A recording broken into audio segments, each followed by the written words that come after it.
Michelle Delizalde, and I am the Event Program Manager at Glaucoma Research Foundation.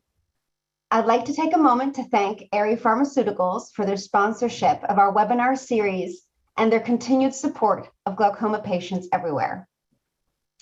Today, we have Dr. Mona Kaleem. She's a glaucoma specialist and an associate professor of ophthalmology at Wilmer Eye Institute. She received her medical degree and completed her ophthalmology residency at Howard University College of Medicine. She then completed her glaucoma fellowship at Cleveland Clinic Foundation. Dr. Kaleem is a dedicated researcher and educator. She has published many articles, book chapters, and delivered lectures worldwide on glaucoma. She is also a co-host of the podcast Diagnosis Glaucoma. It is my honor to welcome Dr. Kaleem. Thank you so much, Michelle, and to everyone from the Glaucoma Research Foundation. I really feel honored to be able to speak to this entire group today during such an important week, World Glaucoma Week, on a topic that is very near and dear to me. I want to talk to you all about my journey with glaucoma and how it first started. It actually started well before I even knew I was going to go to medical school. And it goes all the way back to a place in India, a town called Kanpur, which is in North India. And the women that you see in this picture are sisters. 4 of them are related by blood and 2 are related by marriage. Of the sisters that you see here, the 4 that were blood related and of the 2 that were part of the family through marriage, all of them or their children have developed glaucoma. And so this really underscores the importance of family history, which is a big part of what I want to talk to you about today. Is that each of these women, whether they were directly or indirectly affected by glaucoma, it's something that we should discuss with our relatives and that we should be aware of when we're talking to our family members about chronic conditions that they have. The person who taught me at the beginning of my journey with this about glaucoma is actually the woman that you see in the front wearing the white scarf with the checkered shawl. That's my paternal grandmother. And my bearings with glaucoma started in the care of her early in life when I was a child, giving her eye drops. And she is someone who did not get a chance to benefit from the great technology and knowledge that we have today. And I will tell you that the most that I've learned about glaucoma hasn't necessarily been from books or lectures that I've attended. It's been from my family and from talking to people, talking to patients, even to people who are not my patients who have glaucoma. And I encourage each of you to talk to your doctors, to talk to your healthcare providers about your condition and things that are bothering you. Now, this is a picture of me and my favorite glaucoma patient, my father. And in my conversations with him over many, many years, I have learned a whole lot. And I think that gives me great perspective in the conversations I have with my patients. I have observed the struggles that he's had, listened to his questions, and as a result, really pushed myself to investigate the answers. And at times, he really stumped me, but he has really been my greatest teacher. So again, I want to go back to the importance of family history. And we know that people who have a family history can get glaucoma at an earlier age. It's not just a condition that affects people who are quote unquote elderly, although the risk does increase with age. If you have glaucoma and you talk to your family members and you tell them about your condition, it shouldn't be seen as a sign of weakness. You're actually really helping someone a lot because glaucoma is a chronic condition, and the best way to try to control it is with regularly getting screening exams, at least once a year if you have a family history. And so if you talk to your relatives and you tell them that this is something that you are experiencing, you could actually really save them from the disabling vision loss that can occur with glaucoma. We know that there's a 3-fold increased risk for those with a family history, and that the greatest risk actually occurs among siblings. As I just showed you, the picture of my 6 grandmothers. let's kind of go back to some basics, and then I want to talk to you about diagnostics and some of the new technology we have with managing glaucoma. So first of all, as I had mentioned earlier, glaucoma is a chronic condition. It is something that you do carry with you for a lifetime, but that doesn't mean that has to disable you. We know that glaucoma affects the optic nerve, which is, as I say, the cable that goes from your brain to your eye. And it can be a progressive condition, but certainly there are plenty of ways to stabilize the condition and to halt progression. The vision loss that can occur with this condition is unfortunately irreversible, again, which really means that we should try to get treatment in a timely fashion and help others to get treated in a timely fashion instead of ignoring it. It is one of the leading causes of blindness.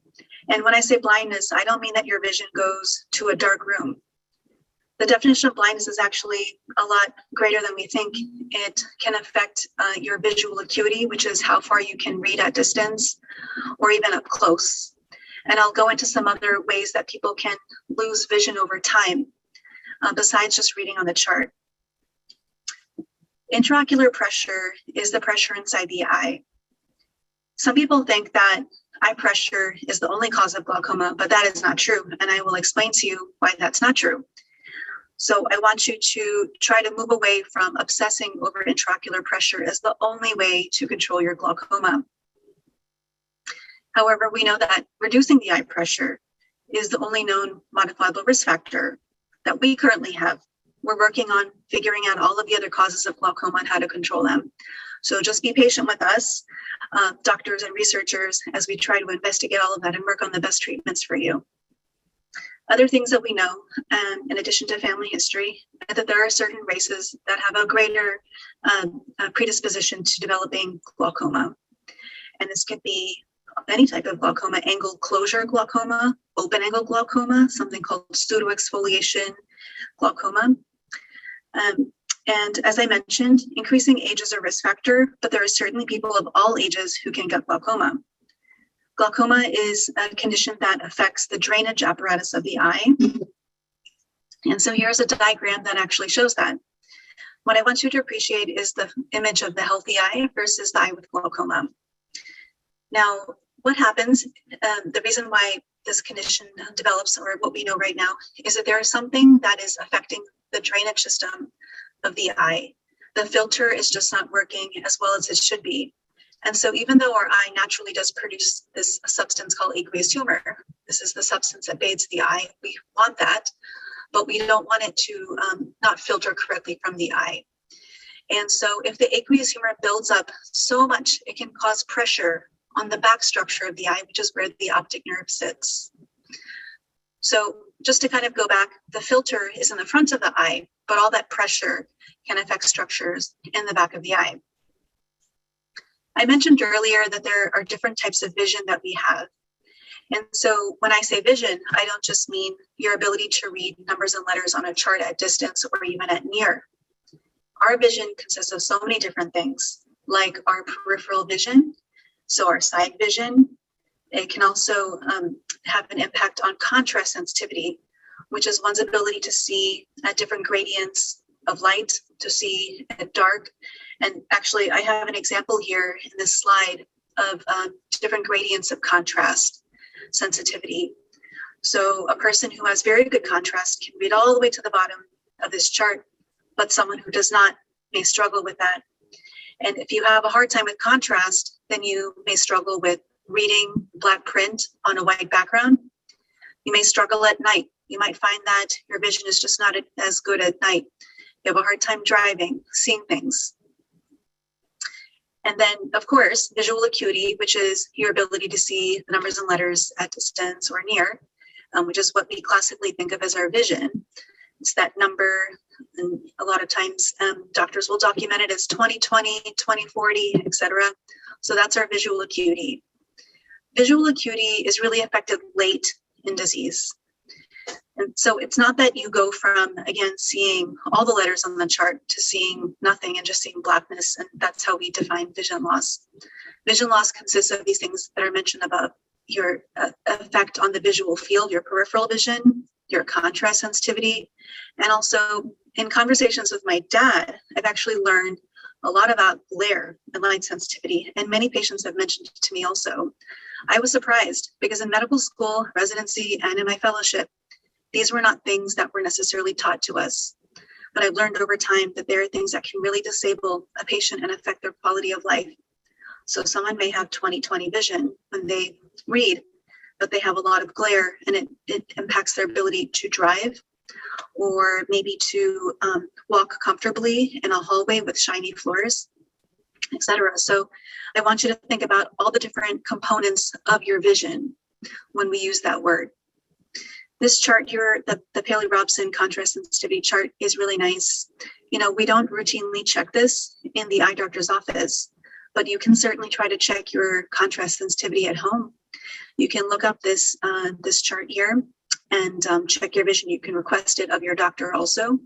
And there are also some other ways to check contrast sensitivity online. There are some different programs and charts that you can investigate.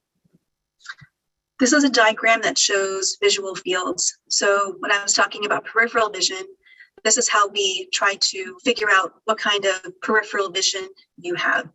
So this image here on the far left is someone with normal vision, visual field. And what you see is that dark patch, that's called a blind spot, and we all have that. So if your doctor shows you this image and you have that blackish circle, don't be alarmed. You should have that. That means that you took the test correctly and you're human and you have a blind spot. But as time goes on, you can see as we move from the left to the right that this is an example of someone whose dark spots are increasing over time, and those patches are growing and getting bigger and bigger. The hash marks in the center refer exactly to that, to our center vision. So the more of these dark patches occur in the center of the vision, the more difficulty you may have with your ability to read, so your visual acuity. But these dark patches, as they occur over time, they can cause blurred spots. Like you might actually be able to still see letters and numbers, but they're just a little bit fuzzy, like they're just not quite right. And it's really frustrating because you have a hard time overcoming that spot and you have to move your head. But when you move your head, you can actually see well in one of these white patches, and the white patches are the good vision. And again, this is a depiction of how our vision can change over time. You can see as we go from the left to the right that we have good peripheral vision, things are bright and colorful, but slowly over time that can decline.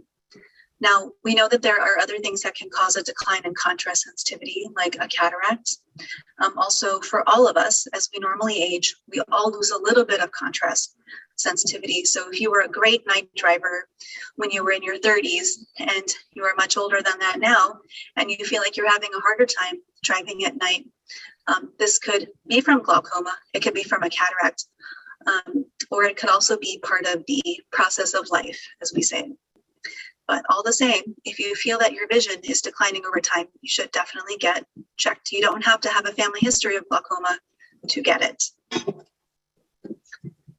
This is another image that shows us how maybe their vision could be affected. So they see the street light pretty well in the other cars, but there's something that's missing, and that's actually a street light that's just a little bit beyond us. And this is how most glaucoma patients actually experience their vision. It's not that all of the peripheral vision goes or that all of the vision declines. It's just like this one annoying blurred patch. You just can't seem to overcome it. This can have really a profound impact on your quality of life. Some people have a hard time reading.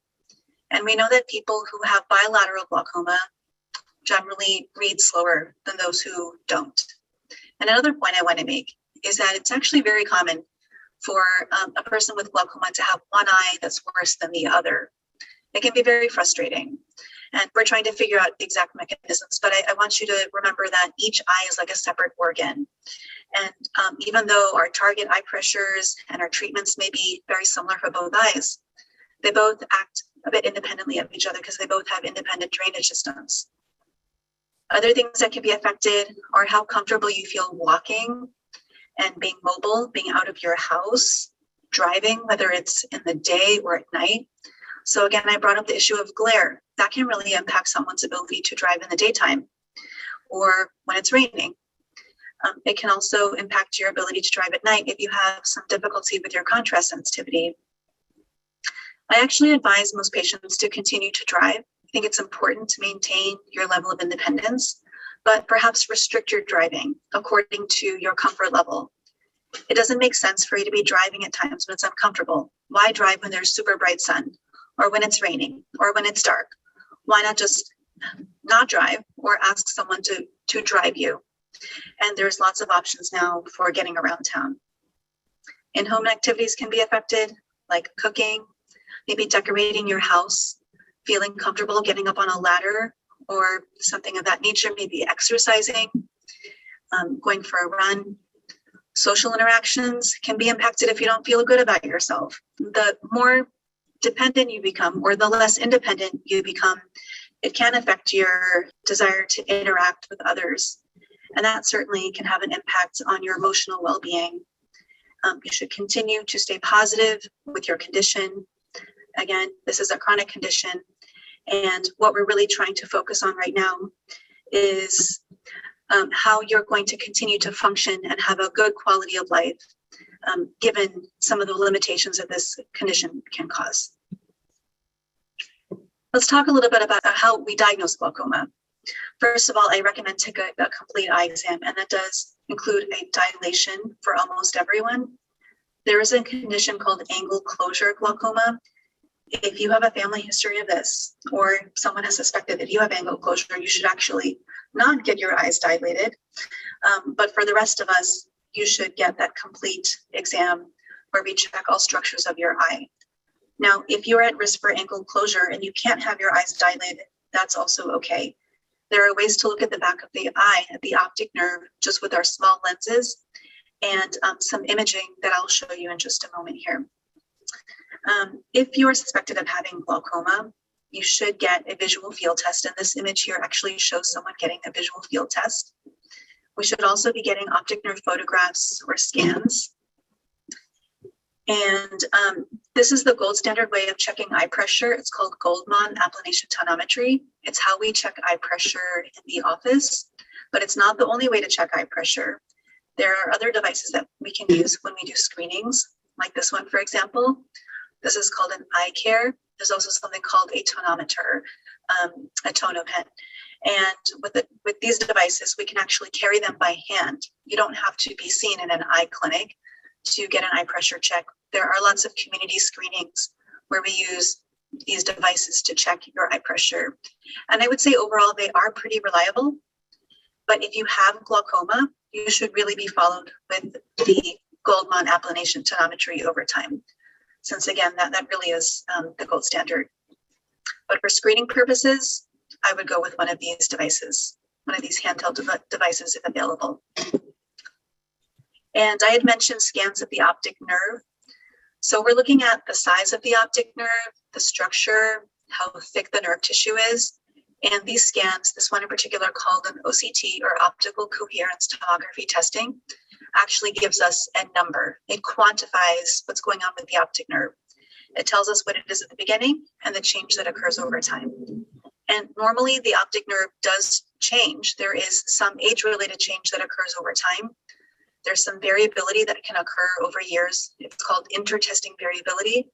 But generally, I would say that, and we measure the optic nerve in microns. We don't want to see big changes occur over time. And for me in particular, my threshold is about 5 microns per year.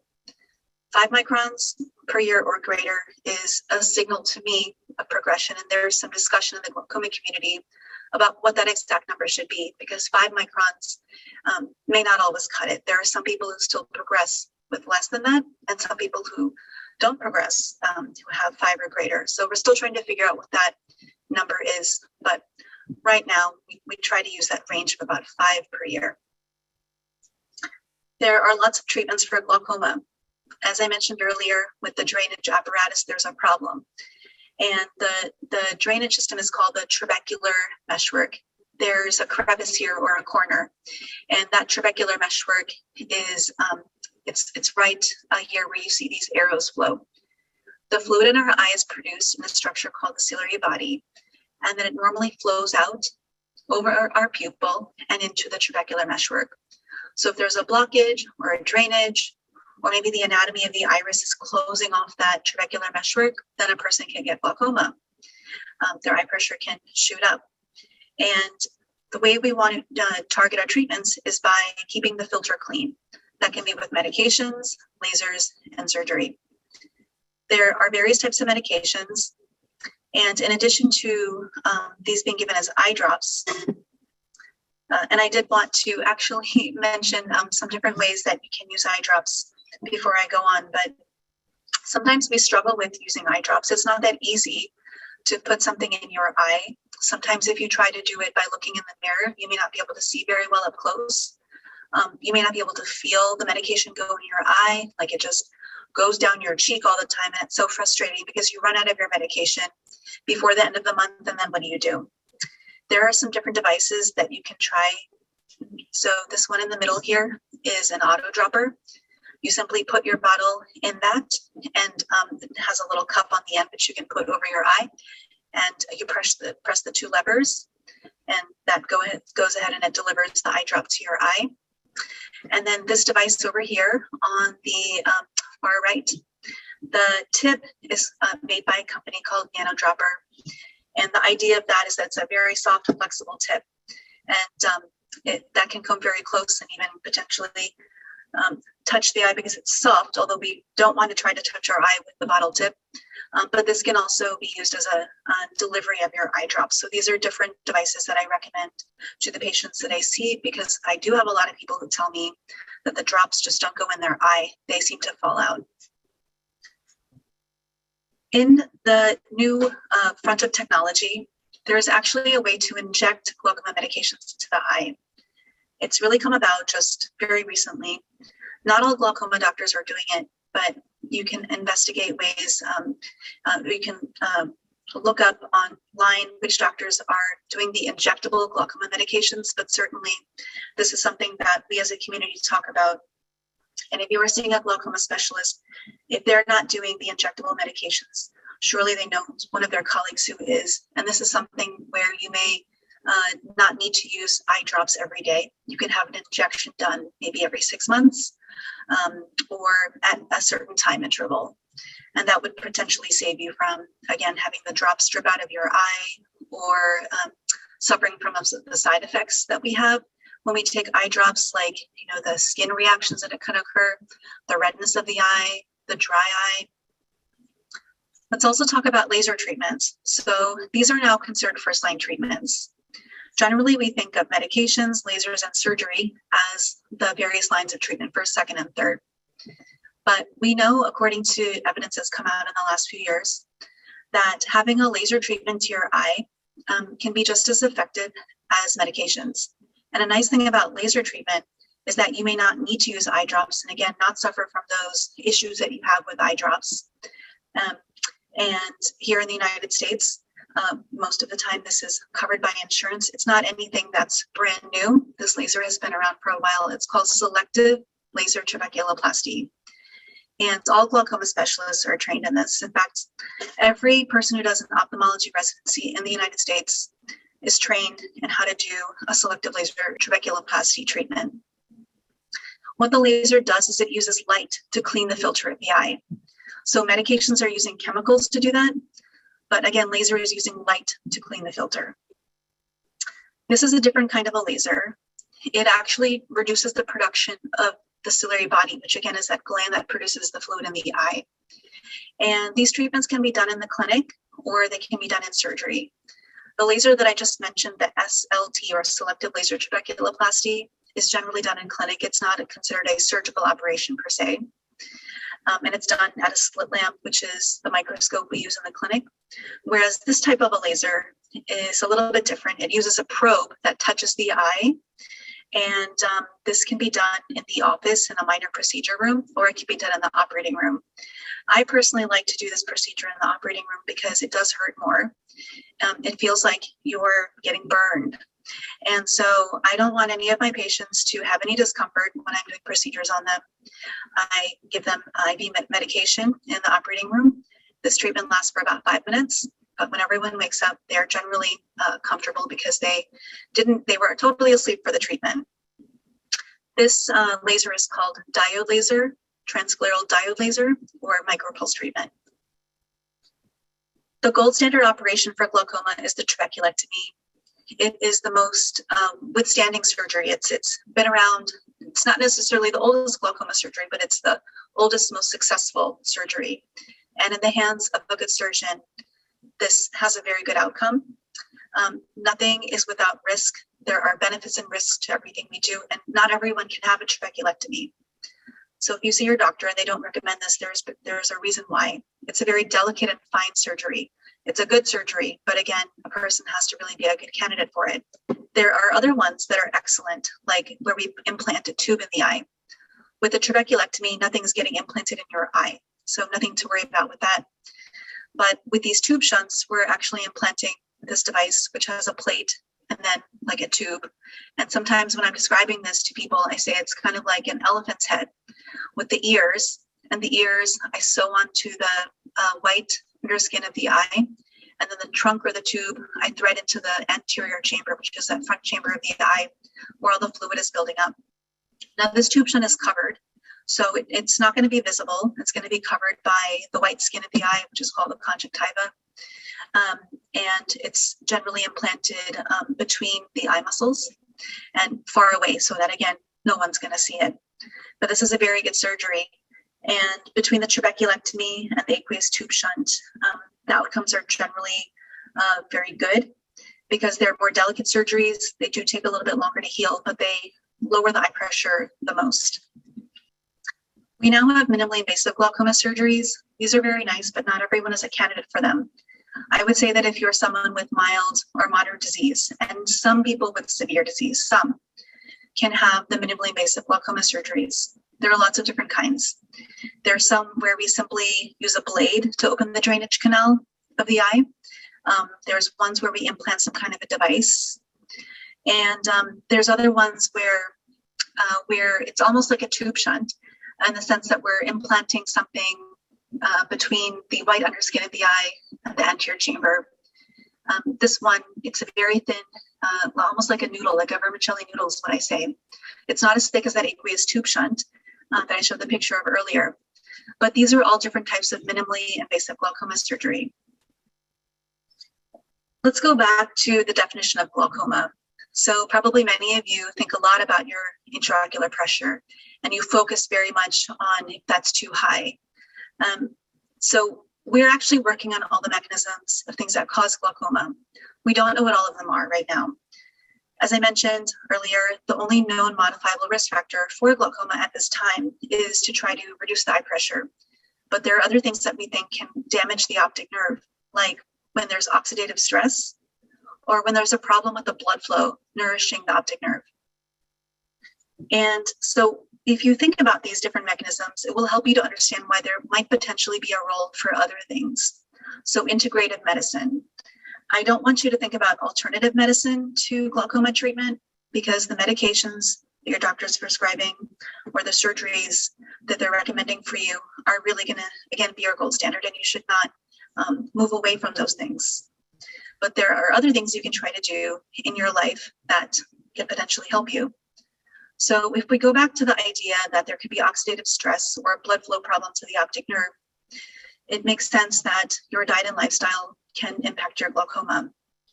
I would recommend trying to eat a diet that's rich in antioxidants like carotenoids and flavonoids.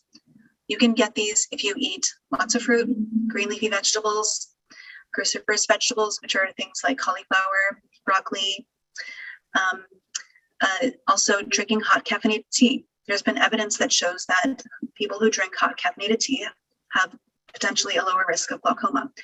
It's not the caffeine that is causing the glaucoma or helping or anything like that. There's something in tea, it's a type of an acid, and there's some speculation that that could potentially help. And it doesn't matter if it's a black tea or a green tea, but in the study that was done, they looked at hot tea, iced tea, hot coffee, cold coffee, caffeinated versus decaffeinated sodas.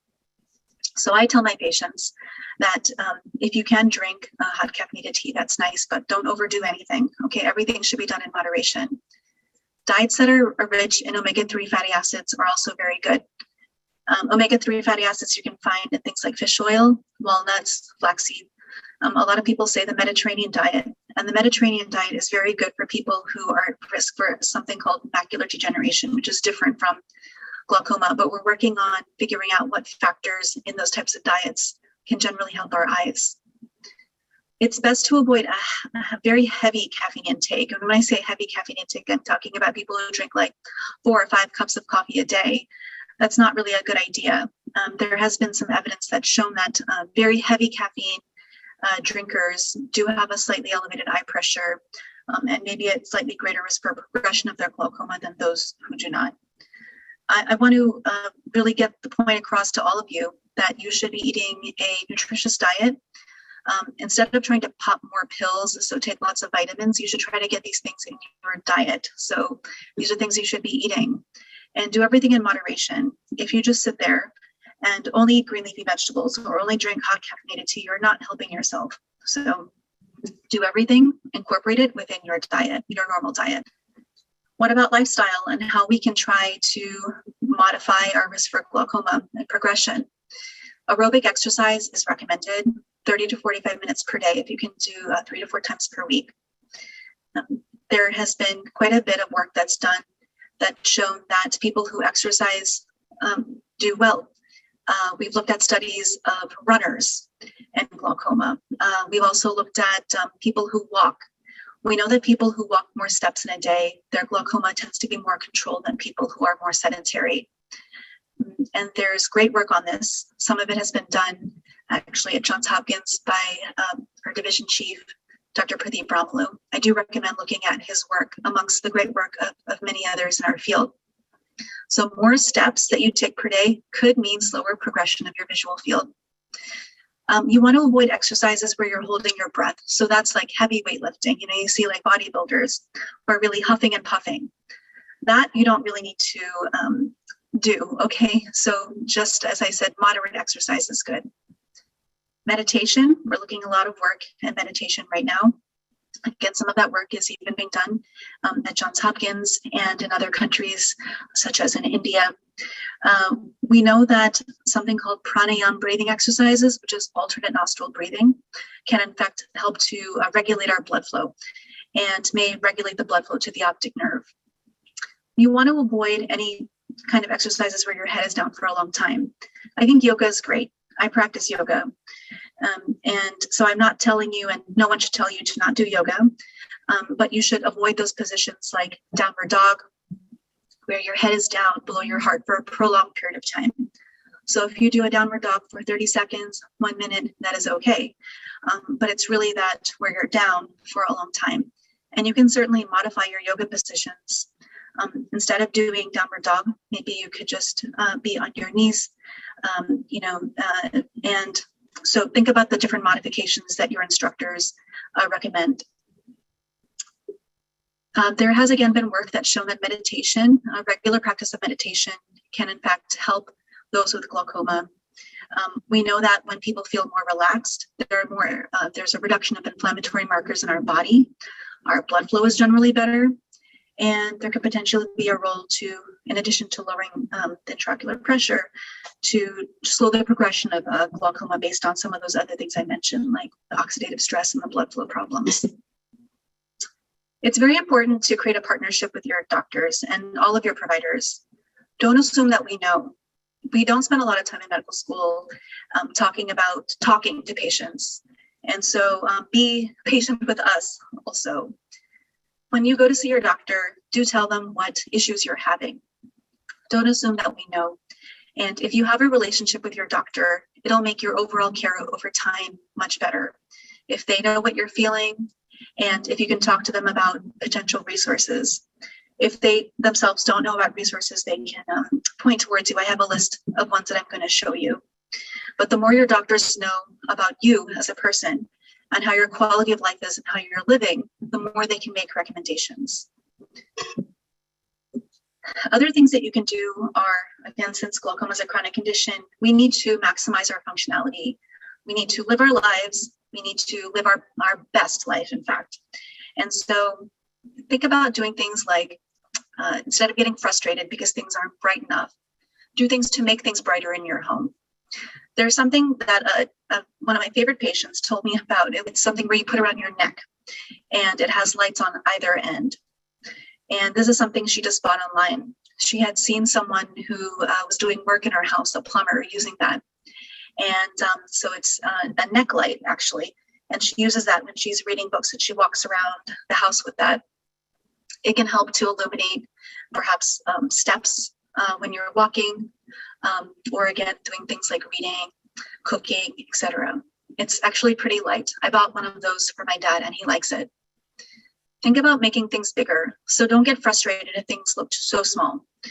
There are lots of apps these days where you can pinch and make things bigger on your computer, on your phone. A lot of phones have a magnifier with a light on it. So you can simply put it on top of something you're reading and magnify it and also increase the light. But you want to be careful with the light. You don't want to have glare. So think about ways to minimize the glare. And I'm going to give you some recommendations in just a minute. We talked about contrast sensitivity earlier and ways you can maximize your contrast. So let's say at home, if everything in your house is like perfect picture white, that's probably not good, because when everything's white, you're going to have a hard time seeing it. You want to use contrast and use different colors that are opposite to each other, perhaps to maximize what you're able to see. Another thing I tell people to do is, instead of reading black print on a white background, why not change it so that you're reading white print on a black background? And you can do that on phones and different types of tablets. On your phone, you can go to the settings function, and then you'll find something there that allows you to change how you see things with a contrast. Use audio. There's great resources now. There's books where you can listen online. You can listen to the news. Instead of having to type on your phone a text message, you can just simply talk into a speaker, and then it will type your message for you. Try to keep your environment organized and minimize clutter. And here are some examples of different things I was talking about. So at the top, this is something that's magnifying this person's ability to read. And the photograph next to that shows someone who's wearing glasses that minimize glare. When we minimize our glare, then we do better, whether it's out in the daytime. But this is an example of someone with a type of a tint. You can buy these glasses at even a hardware store, online. You can go to an optical shop and ask them what different tints they have and try them on, see how you function with them. In the bottom, I have images of, well, the first one is showing a light, which has a flexible gooseneck lamp. So this is an example of a light where you can move it around, and you can move it to what you're reading. And I had also talked about that neck light earlier. And then our last picture shows the use of high contrast. So again, in a home where everything is pristine and white, or just monotonous with one color, I mean, sure, that might look aesthetically pleasing for some people, but it's not really maximizing functionality, and you could fall, or someone else could fall, or not see something. They could have an accident if things are just the same color. So I recommend trying to use variations in color to, again, maximize your functionality. And I had mentioned that there are resources that we can explore to try to figure out how to manage our condition and how, again, to live the best life that we can. The Glaucoma Research Foundation, if you're listening to this webinar and you've looked at the website, you've seen that there are really great talks. And there are so many great resources on that website that can point you into directions that will help you further. And so this is even taking a step beyond your doctor's office. This is how you're really helping yourself. Remember that in this fight, that we are our own best advocates. And even though your healthcare providers always mean the best for you and want to help you the most, you also can take control and be empowered in your condition. So do look at the Glaucoma Research Foundation website. Ask your doctor questions that you see on that. As was it mentioned earlier, I have a podcast with my colleague, Dr. Harry Quigley. It's called Diagnosis Glaucoma, and we have a website, diagnosisglaucoma.com. We do audio lectures on a wide variety of topics, and we have guest speakers also that talk about things that they're doing in glaucoma. I also found a very nice podcast called Driving with Dr. David Richardson, who's a glaucoma specialist on the West Coast. Talking About Glaucoma is another podcast that is actually for doctors, but sometimes it's nice, even as a patient, to be able to listen to what doctors are talking about. It can help you to understand topics and give you ideas of things that you can discuss with your doctor. There are books written for patients. Glaucoma, What Every Patient Should Know is a book that I wrote with Harry Quigley. Again, we do the Diagnosis Glaucoma podcast and other very nice books. George Spade has written on this topic. I do recommend his book. And I also recommend looking at the World Glaucoma Association website. The American Glaucoma Society has good resources for patients as well. And one website in particular that really strikes me is the Glaucoma Australia website.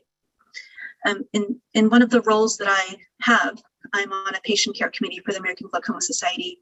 And this Glaucoma Australia website has come up by patients as a great resource. Check it out sometime. And then another website that I recommend is the Hadley website. So this website, it actually has different resources for patients. It tells you how to function in various ways, like how to put on makeup, how to clean your house safely, how to feel empowered in various different ways as you live your life. So these are, again, my list of resources that I discuss with patients. But as you do your own research online, you may find others that you like. A few take-home points that I want to get across to everyone here. Glaucoma can be controlled. It's a chronic condition, and it requires lifelong treatment and monitoring. So just because you've had a glaucoma surgery or a laser, don't think that you should not be seeing your glaucoma doctor. You should definitely see your glaucoma doctor at least once a year, if not twice, and sometimes even more frequently, depending on what's going on with you, how your disease is progressing. But if you're stable individuals, we recommend to be seen every 6 months. Definitely talk to your relatives about your diagnosis and recommend that they go see an eye doctor also. It's important to get monitored. Remember that risk does increase with age.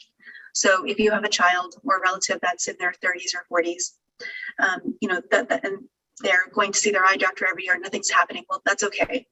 And that's good. But then when they hit maybe to the age of 60 or 70 or 80, it is something that may become more relevant for them. So they should continue to understand the importance of getting screened regularly. I want you to know that most people with glaucoma can actually see for their whole life. It's not that we go into the dark and we lose all of our vision, but things can be affected, like your contrast and your glare, as we mentioned earlier. So do take the modifications needed to maximize your ability to be functional. Don't think that because you have a chronic condition that means you stop living your life. And don't necessarily assume that people make assumptions about you either. If you tell a family member, a friend, a coworker, someone in your life that you have this condition, don't make assumptions about what they think or don't think about you. And try not to feel so self-conscious about your condition.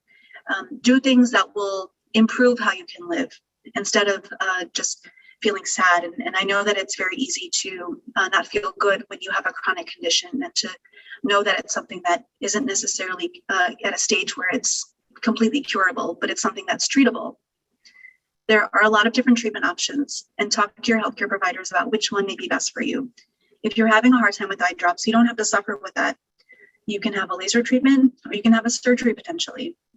And if you don't want a surgery or a laser, that's fine too. We can just put you on eye drops.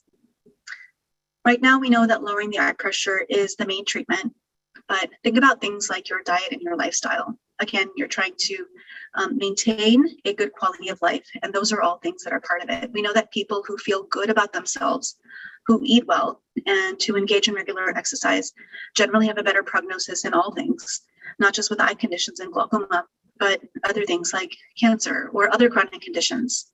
So do that for yourself, and also be an advocate. Don't assume anything. Talk to your providers about things that are bothering you. You can talk to your loved ones. Talking is very helpful. And if you don't feel like you can talk to people around you, you can talk to people who have glaucoma also. So there are support groups, and you can find information about those support groups on some of the websites that I mentioned earlier. I again want to thank you all for your attention, and to the Glaucoma Research Foundation. am happy to take your emails if you have any. I'm at Johns Hopkins University, and here's my email address. And then if you would like to check out the podcast that I have with Dr. Harry Quigley, please check out diagnosisglaucoma.com. You can listen to episodes that we have on a wide variety of topics. We also have different resources. Some of the ones I mentioned in my list are included on that website, and we're updating it all the time. Thank you so very much. I hope you all have a wonderful evening or day wherever you are. Thank you, Mona. That was extremely helpful. I learned lots of things, and I'm sure lots of the glaucoma patients attending, or even caregivers attending, learned lots of information. People have been sending many, many questions, and we hope to get to as many as we can. How do masks affect diagnostic testing? How should they position their masks, or what should they do or not do during the diagnostic tests? The best thing to do is to wear your mask, but pinch your nose. So just pinch that section over there. That's going to prevent fogging. Like if your glasses fog up when you're doing the visual field test, that's obviously going to be a problem. But if you can pinch or put a piece of tape on your nose, that's really going to help a lot. There are also anti-fog wipes that you can use to clean your glasses, and that will help to potentially prevent the fogging. And other things, I would say that it is still important to, at this time, since we're learning so much about masks and COVID, to comply with what your healthcare provider has in their office with regard to masking. But that's what I would say with regards to that. Thank you. A few people have asked us about sleeping positions. You know, some have been recommended to sleep on an incline on their back. Another person mentioned that they have normal tension glaucoma, and sleeping on an angle has not been recommended for them. What should they do? And if some people also have a CPAP machine for sleep apnea, what should they do there? You know, that's a very good question. And we know that the side of your body that you sleep on does have a slightly higher eye pressure than the other side. Now, whether that's going to significantly impact your glaucoma or not is a question that I cannot answer for anyone without doing an exam of them and following them over a long period of time. I don't think you have to not sleep on one side in particular, but I think it's a good idea to alternate the sides you sleep on. Definitely don't sleep on your face. Don't sleep down on your face. But that's, again, that's something that really has to be answered longitudinally. I think that if your doctor is recommending that you not sleep on one particular side because you are progressing, especially with a condition like normal pressure glaucoma, that you should heed that advice. And, you know, if you're interested in knowing how your eye pressure changes over time at night or at home, I would recommend getting an eye care home tonometer. You can rent them or buy one. If you want to rent one, there is a very good website, myeyes.net, and you can rent a machine from there and see how your eye pressure changes late at night or early in the mornings. Thank you. Yeah, we've had several people ask about those, and it is very helpful to have that website where people can either buy or rent. And I think, correct me if I'm wrong, but I think they need a doctor's prescription to also get it too. You should be linked to a doctor. Okay. Now, whether you need a physical prescription or not, that may have changed over time, but your account does need to be linked to a doctor's account so that someone is monitoring that. Okay, good. And with the CPAP, that's also an interesting question. And again, that I would answer that in the same way as I would with the sleeping position. That's something that we have to monitor over a chronic period of time and see if someone is progressing. And it would be very interesting to look at eye pressure with that eye care home tonometer if you are someone who wears a CPAP. There are some typical and standard side effects of eye drops. When should one see an eye specialist? Is there anything in particular that's, says this is time I need to go see the doctor, this doesn't feel like it's normal? When your eyes have stinging, when the clarity of your vision goes down, when you have redness, if there's a reaction around your skin or in your body. Now, if you're experiencing a reaction in your body, you should do something called punctal occlusion, where you take your fingers and you just put it right over the tear drainage system. And you can actually look up videos on YouTube of that, how to use eye drops, but it's called punctal occlusion. So you're keeping the medication in your eye. You should hold it there for about 1 to 2 minutes. Very helpful tips. Thank you.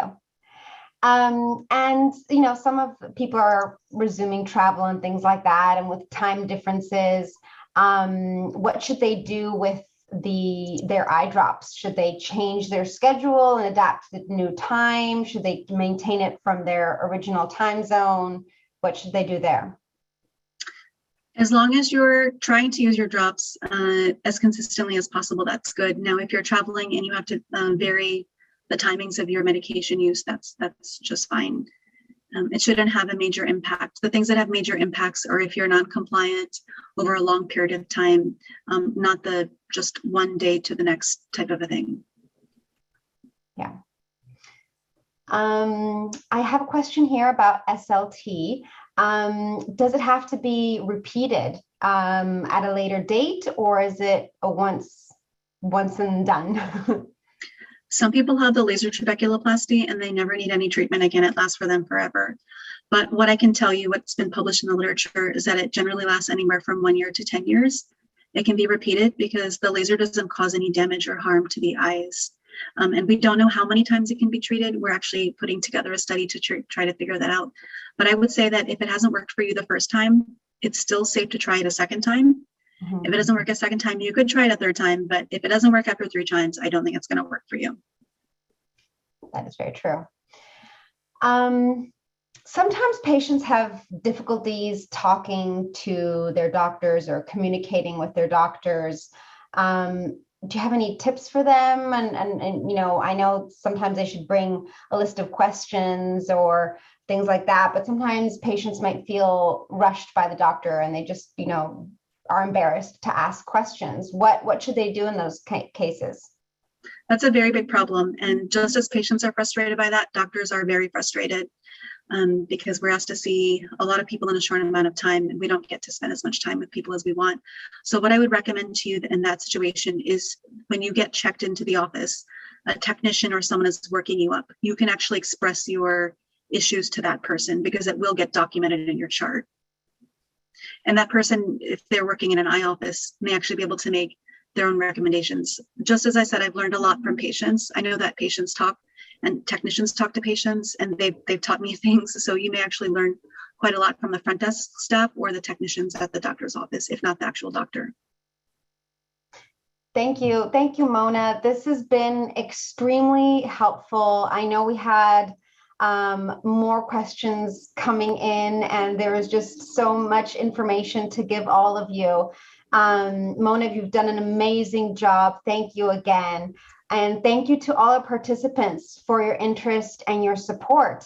I'm sorry if we were unable to get to your question today, but we have lots of information. We might be able to answer it in one of our upcoming webinars, or you can visit our website at www.glaucoma.org. And we have many videos there, other webinars that we posted with lots of information and many articles. We also have our social media platforms where we have some of the latest information about glaucoma and our research. Remember, we are always here for you, and we always want to help you in any way we can. Once again, we would like to thank Aerie Pharmaceuticals for their sponsorship. And thank you all for your attention today, as well as your interest in Glaucoma Research Foundation. Because of you, the cure is truly in sight.